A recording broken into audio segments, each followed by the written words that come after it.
right, grace and peace. Thank you guys for tuning in to another episode of You're Doing It Wrong. My name is Brandon.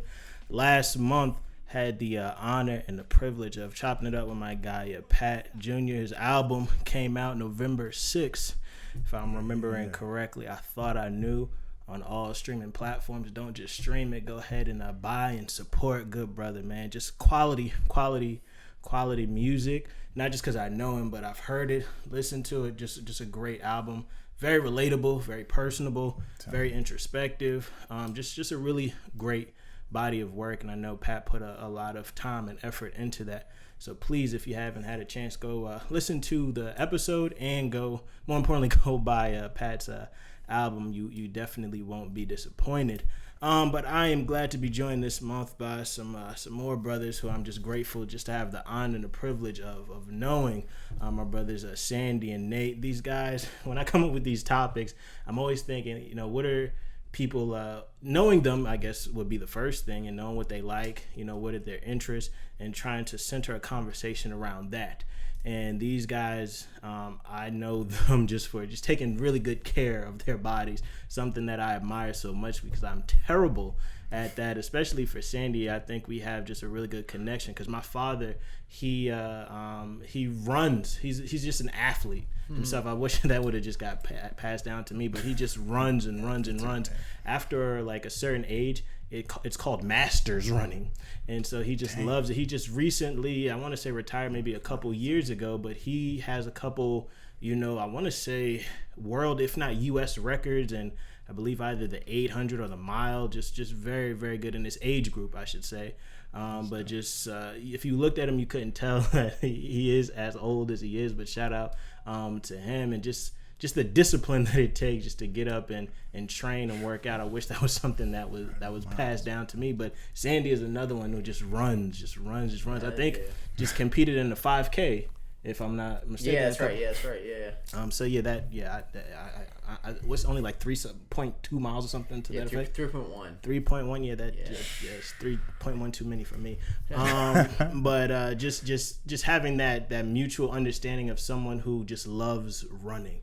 And just having a respect and admiration for that, and just what discipline it takes. And then my brother Nate, like, he's got on green because it's fitting, because he looks like the Hulk, man. Like if you were to shake this brother's hand, and I'm not a little dude, but sometimes I gotta shake it a little firmer because I ain't soft. But this guy is just arms, shirt too small, just arms busting out and everything. But I believe, if I'm correct, went to NC State and was the shot putter. Discus. I was close. It's all good. Yeah. You did shot put, right? I did. I was better. Yeah, I was better at discus. Yeah, but I did. You were right though. So you're right. NC State did the discus. So just someone just takes really good care of his and body. He's All-American. Oh, please, let's not forget that. Yeah, it's all right. Shout out. Yeah. So just two gifted people who love taking care of their body and understand the importance of it. And even right now, on the side. And I think you want to do it full time, personal training. Yeah. Because you were just telling me, I want to put all your business out there, that you were just doing the fast. Yeah. And that you're like, hey, I know there's all these diets and fasts that are going on, and I don't want to just be, recommending things to people that I haven't tried myself. Right. And so it's just really dope just to see you actually taking it very, very seriously and saying, hey, if I'm going to recommend something, I'm going to try it myself. But how are you gentlemen doing today? And again, once again, thank you for coming through on this rainy Tuesday, man. Thank you guys so much. How are y'all? No problem, man. I'm doing good. Just chilling, relaxing, ready to talk about wellness. I think that's a good way to put it, wellness, because usually when we say health, we kind of like compartmentalize it to one thing or another, but we want to talk about wellness in its entirety. But how are you doing, Sandy? I'm doing great. I'd like to know from you, before we even jump in, what number white guy am I on the podcast? Yeah, you're number one. Not the first one. There's no way. Yeah. Bro? Yeah. Wow. You're not the first white person, but you're the first white guy. Lizzie was the first white person. Okay, gotcha. There you go. Thank you for clarification. But yes, I want to have a diverse guest at the podcast. As you can see, diversity. You're real. I'm only kidding. I had to bless these guys Brandon, tell the people what you said when I came in. Right now, this is it's pretty cold out. Yeah, it's a cold day. It's like the first truly cold day of like the fall, and had of course with winter right on the corner. Temperatures in the 40s dropping. Yeah, I don't mind. Some mixed precipitation. I don't mind shit. I think I was just about to say something to that effect now that you brought it up. Now I hate doing stereotypes because especially as black people we hate being a stereotype. But that's the funny thing about comedy, and especially like if you've got listening to like a lot of the new comedy specials like with Dave Chappelle, where they're like coming really against this cancel culture and all this stuff where a lot of times people just can't take a joke. And while we understand there's a lot of sensitivity going on, but sometimes you gotta let a joke go. And usually, it's tough, especially if you're like, a white guy. When I listen to this guy, I don't know if you guys are familiar with Brilliant Idiots, Charlemagne and Andrew Schultz. Well, this guy Andrew Schultz, he's really like popping when it comes to comedy, but he's someone who definitely can get misconstrued, but he has just really, really good jokes, and it's my kind of sense of humor. But I definitely judged Shandy when she walked in because it's pretty cold, and I've been out today, and I bundled up, and I had my daughter Autumn with me, and we had like on a hoodie or something like that. And so it's like it's cold, but it's not like 2 jackets cold. So when Shandy came in here, he had on this like fleece jacket with another jacket on it, and I was like, that's usually white people got on shorts and sandals on, even when it's raining. Right. And so I was like, what's going on here? That this brother is bundled up, because usually white people don't bundle up. So that was just really Vision really Church weird. Has started to really take grab of my wardrobe. So I just want to throw that out there. Yeah. So Sandy is one of the handful of white people who come to a predominantly black church, and so we can definitely see how those things are rubbing off on Sandy where he's bundling up, but nah, yeah, that was funny. So all that to say, it's great to be on here. I didn't mean all to day, man. right off the bat. No, it's fine. I just had to go there. I appreciate but it. Yeah, it's exciting. I'm honored to be on here. This will be my second time. First time on you doing it wrong. Yeah. I don't know what your first iteration of the podcast was called. Well, we was going through the book. It was I Saw the Lord. So we're going through each chapter of the book. Second time. Wow. So I will say, Brennan, kudos to your setup. This was not the setup first time around. So you've really come up in the podcast world, if I can say so myself. I was telling them when I walked in, I was like, man, this is where the magic happens, man. Because when you walk in. when you walk in and set up, and then when I'm watching it, I'm like, man, he got this junk all the way nice, man. I like but the funny thing is, it's like literally in my living room, and we can just see the couch, and my daughter in her room just like yelling and screaming. Has Pastor Jerome been on yet? I want to get him. There we go. I want to get him. But and then having Pat Jr. That's a big one, right? Like, that's probably got some listens. I would hope so. Do you track the listens? I don't want to be disappointed, so no. Okay. No. Talk but no, I think we even had that conversation when we were talking about this whole health thing. But we'll get to that. But to answer your question, I haven't had Pastor Jerome. I do want to have him on. I remember the last time you were here, you called him out. So hopefully, if he's listening, it'll come back. If he's listening, that's why you need to edit that. My one question for you, then this is all. No, you're fine. If you could have one person on, like anybody, to come to your house to be on the podcast, who would you have? So the thing is, I'm running out of people from Vision Church. No, I'm saying like general anyone, period. No. I got you. Yeah. And the reason that I brought that up is, I don't want to have people who share my worldview on this podcast. Totally. But the fact that these past episodes is just, I'm working with what I can. But I want to have someone who thinks completely different from me. So it doesn't have to be anyone famous, but I want to have someone who's actually maybe struggling, someone who thinks completely counter to me, someone who will stretch me, who will have me. Because that was the point of this, where you're doing it wrong was just kind of self-reflection on my own life. That just in all aspects of my life, that just whether it's just being a husband, being a father, being a friend, going to church, that I haven't mastered anything, and just trying to be real with myself, because most people aren't real with themselves. Most people think, they stuff smells so good and it don't stink, but I realize it does stink, and I'm not trying to, just be self-deprecating, but do it in a sense where I understand, hey, I need to grow and mature, and just having real conversations, because a lot, especially at church, and that's why I love Pat's album so much, because he has this verse where he says, and I apologize, Pat, that I'm butchering it, but he said something to the fact that, wearing a mask is my skill or my talent, that I've become so proficient at wearing a mask in front of people. And it's like, dang, that's so real. Yeah, especially it's a lot within of people's church. testimony, man. We just go and we wear a mask, and we were just talking about it earlier. You go to church, hey, how you doing? How's everything? Everything is good. We're blessed. Exactly. And all in the real time, just struggling. Yeah. Yeah. So the conversations I want to have are with people who don't think anything like me. I love that. I not throwing any shots at anybody, but I don't really like, especially when Christians, just talking to Christians.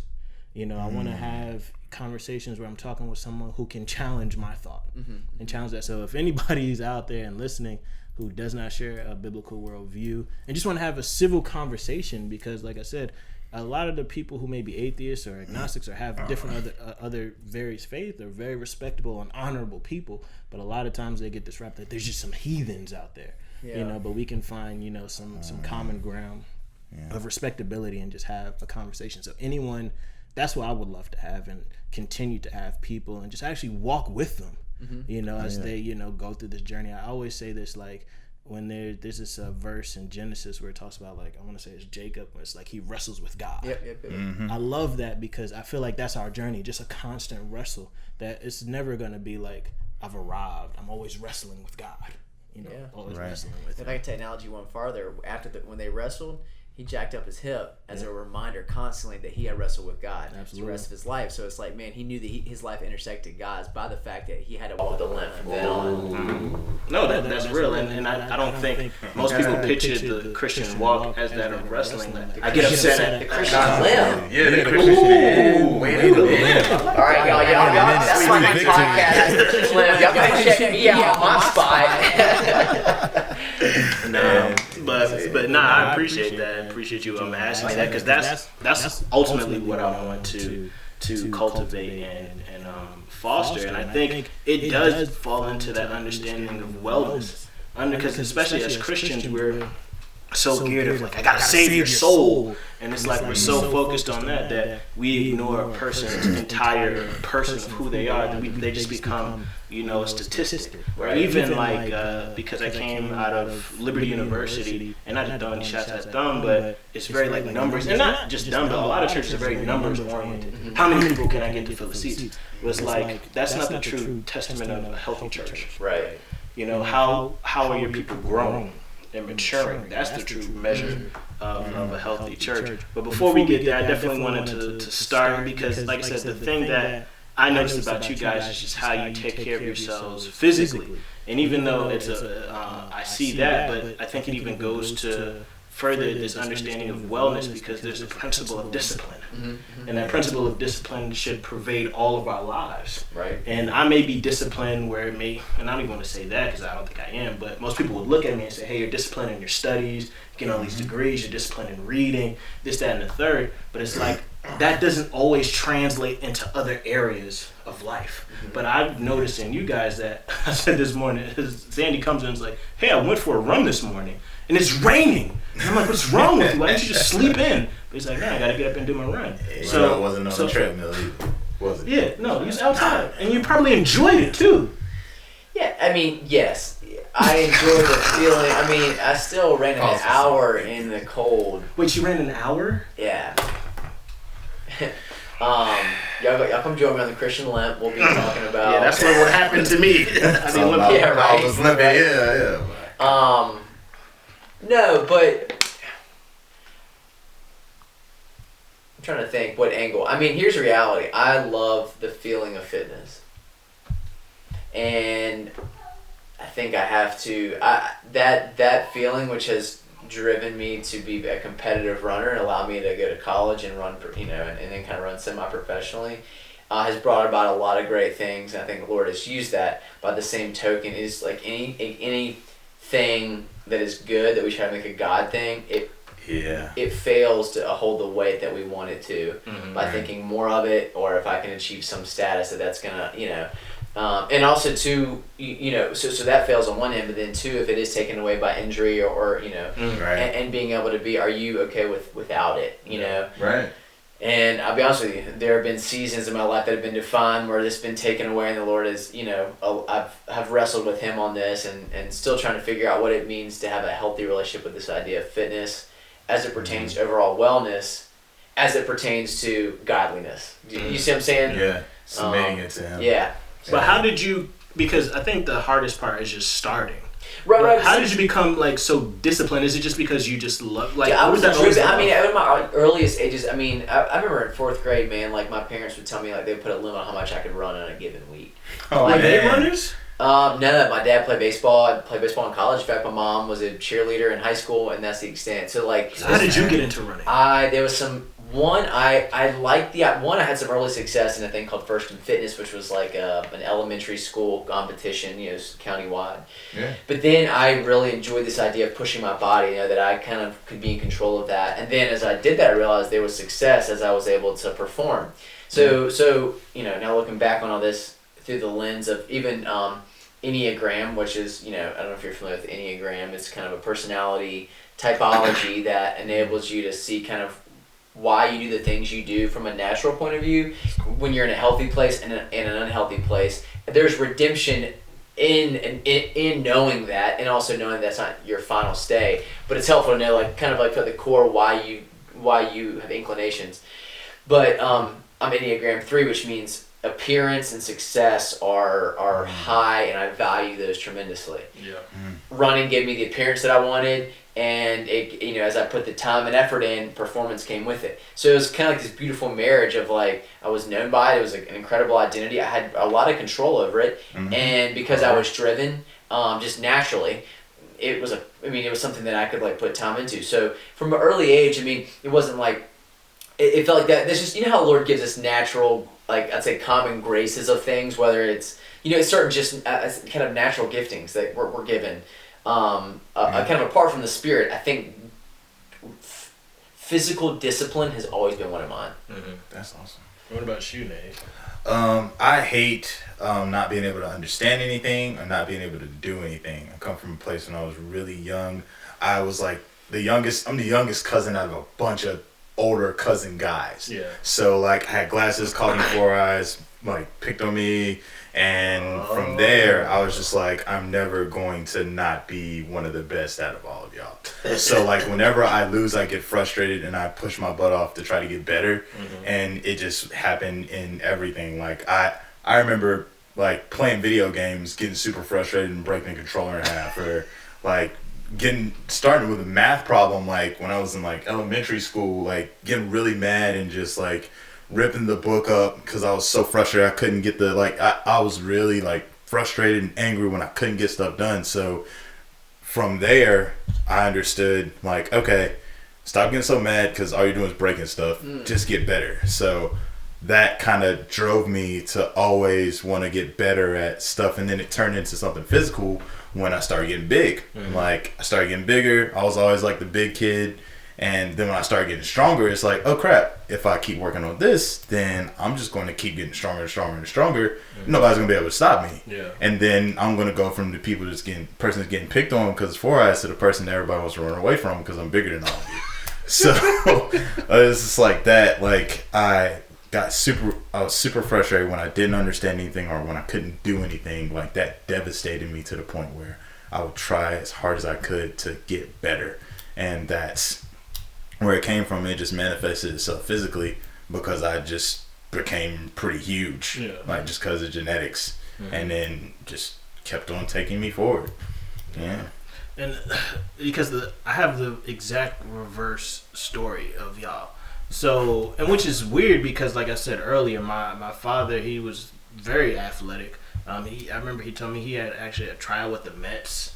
He was very good. He did a lot of sports, basketball, baseball, he did track, he swam. He's just very athletically gifted. Mm-hmm. And when I was younger, so was I, and it's just weird because growing up where I grew up, just playing basketball was just like a really huge thing. Yeah. So I played basketball like all my life. Always been pretty tall, always was skinny too. But because I was always active, I kind of took that for granted. And then even like I remember even in high school we did like the vertical jump test, and my vert was like 37 or something like that. So it was just like always like, ooh, I had that. But then like you don't realize, bro, that was the prime of my life.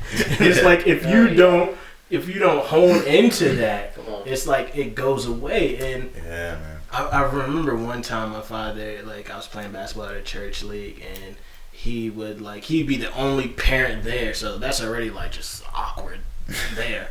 But he was like telling me to stretch or something like that. I was like, yo, back away. I'm not stretching. And when you're young, you really don't have to stretch. Right. But he's just trying to discipline me just to do that. And it's like now, 30 years old, where it's like, yo, I can't go and not stretch. Like I have to do that because I was always active. Even in like college, I was active. Would go to the gym and just taking so many things for granted. And just walking everywhere, not necessarily having a car. Like, you don't realize how technology just makes you so lazy. Yeah. You know, where I can just drive everywhere. Yeah. And then I got a job where I'm just sitting at a desk. And then even, like, I would go to college and I would just, like, eat hamburgers every day.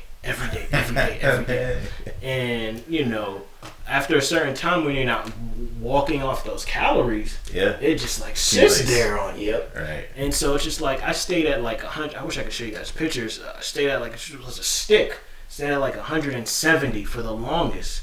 And like right now I'm like, and I'm being generous, maybe 236. Just being generous, and it's like, I don't want to be that huge, because I remember like just because I would even like look at NBA players and be like, oh, I want to be at least like 205. I think like D Wade was like 215 or something like that. Oh man, and it's just like, having wanted to be like an ideal size because I was always so skinny, but now it's just like, oh my goodness, and like wanting to, like you said, have that look, wanting to do that, but matching it with being disciplined. So what would your advice be to someone to just like how to cultivate this discipline that you guys have? Like, what would be that advice that y'all would give? You got this one, man? First. I mean, I just like running, man. I get up and I run, and I just run some more, and then I feel so good. Whether it be diet, well, I'll relate to diet. Sustainability and something that you can do over the long haul is important. Yeah. Which means that, you saying I'm going to go crush running for like a month leading up to a race might be helpful, but I think like having just something that you can always, something that's like you can see yourself doing this exercise, or this kind of formula or this routine on a long haul is important. It's kind of like it's like a diet, right? Like you can rock it and lose a bunch of weight, but if you don't have something sustainable when that diet ends, you're gonna balloon right back to where you were. So I think that on one side you have to have something sustainable, right? So that like in terms of intensity, life, and like match that up with like lifestyle, like what you can actually get to, whether it be a gym or a group or whatever, group fitness. Yeah. And I think that leads me to my second point. If you don't have a natural inclination that you're gonna do it regardless, like quite frankly for me, it's like apart from like a lightning storm or something that's going to be detrimental to my health, I'm going to run. Like, it's not even in question. Mm-hmm. And quite frankly, I wish that was the case with some of them with like the same way after you like study the Bible. I'm going to do it regardless. Right. It's not optional. Yeah. Ooh, man, but with running, it's not. You know what I mean? That's like, it's good. not. Like, I'm just going to get it in how much I have to get every day. And like, when I wake up in the morning, before I get up, I know like I'm getting up at this time. I got this routine. I'm going to do it. It's not even, it's just like that. It's just in secondhand.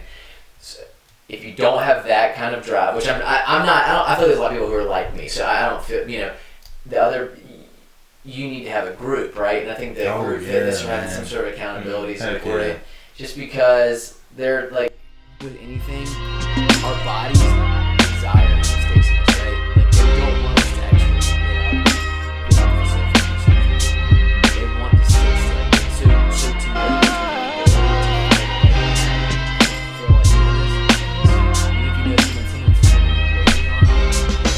Yo, my world don't stop when the beats commence. Said I'm climbing up this ladder just to get over this fence and run far, far away from the games people play. In this melancholy modern day music, Malay, touche. Pussycats with lives to spare that kick in your heart, nice as hell. Yeah, be aware, beware. I hate to see you less a liver or worse. Polar bear, winter time, catch the river. Now that's cold, and like that, now that's old. Didn't buy the last copy of this, now that's old. It's the pepper on your salt, my dudes, I grind it out. And the answers to the questions of life, I find it out. without stress. I walk with access, be he who Max says, with simple blackness. Cause in the end, God bless us, which is so profound. So I stick to my guns. Urban soul be the sound, and y'all do it.